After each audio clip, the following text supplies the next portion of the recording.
Hi, it's Dave here from J.Laverack, and let's take a look at this super trick custom GRiT build.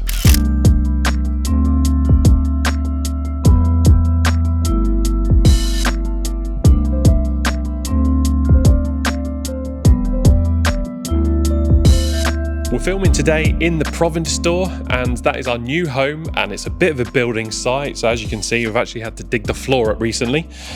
So we're filming a renovation series of this process, so make sure you like and subscribe so you stay abreast of all the videos as they happen. A guy called Olivier from Switzerland dropped us an email and said, "Can you help me? I'm looking for a gravel bike that is going to be capable of doing a 2 to 3 month bike packing trip." And we said, absolutely, yes, we can help you with that. So that's what we've got in front of us now. This is the GRiT, which is our gravel bike. Olivier actually flew to us from Switzerland, and he came and had a bike fit, and we went through a full spec session as well. Because with something like this, for a really important trip that's going to be 2 to 3 months, it's really important to get every detail correct. So we hopped on our bike fit jig, and then from there we refined his riding position, taking into account the kind of trip that he's got planned, and then we've created custom geometry that's perfect for that kind of ride. It's a really capable machine, and it's got a few nice trick features on it. So let's work our way front to back and have a little look at what Olivier's spec'd on his dream bike. So as you know, on the continent they have the front brake on the other side to us in the UK. So we've adjusted the cable routing, the head tube, to provide nice clean flowing brake hoses. And we've added mounts to the top tube because he's going to have a bag here where he can put some like valuables and things in there. We've added third cage mounts under the down tube for a bit of extra carrying capability. And as with all GRiTs, the tyre clearance is for 50mm, but we can make a wider tyre clearance than that if you're looking for something a bit more. This particular bike though has gone for a 45mm Panaracer Gravel King, and of course tan wool, that just looks the part, especially with the Pave frame finish, I think. So it's created a really nice classy look. So I've got purple Hope headset and purple brake calipers and matching disc rotors. So those 4 pots from Hope, very strong, but most importantly, a really nice modulation in the hands. They're really lovely to use. Hope Pro 5 hubs as well, so that just ties it all together. The group set that he's chosen is this rather lovely SRAM Red Explore 1x13 speed.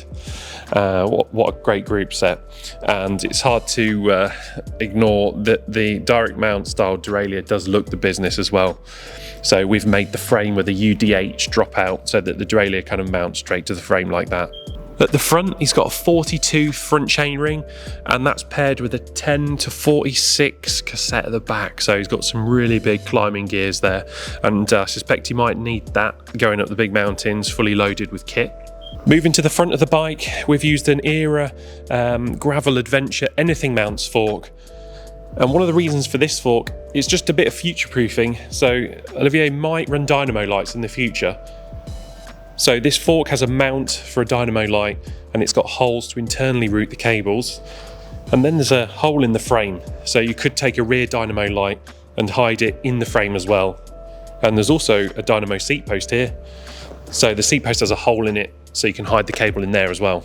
For the finishing kit, we've gone for a Pro Discover carbon handlebar that has a really nice level of flair to it, a Pro Discover stem, the ÆRA Carbon Dynamo seat post, and atop of that, a Brooks C13 saddle. It's the 145 carved, so it's very supple, so that should provide a bit more comfort. The frame finish is what we call Pave finish, so it's a bead blasted finish, and all the graphics are hand brushed. We've got our engraved head badge at the front, and then as always the freedom to explore engraved into the bottom bracket, and in these UDH dropouts we've got GRiT on this side, and on the drive side it's got the JL crest. If you've got your own trip planned, or you're just planning your next gravel bike, why not get in touch and we'll chat through some nice spec together. Perhaps you could book in for a test ride as well and come and try a bike out. As always, thanks very much for watching, and don't forget to hit subscribe so that you don't miss the videos as they happen. Thanks for watching.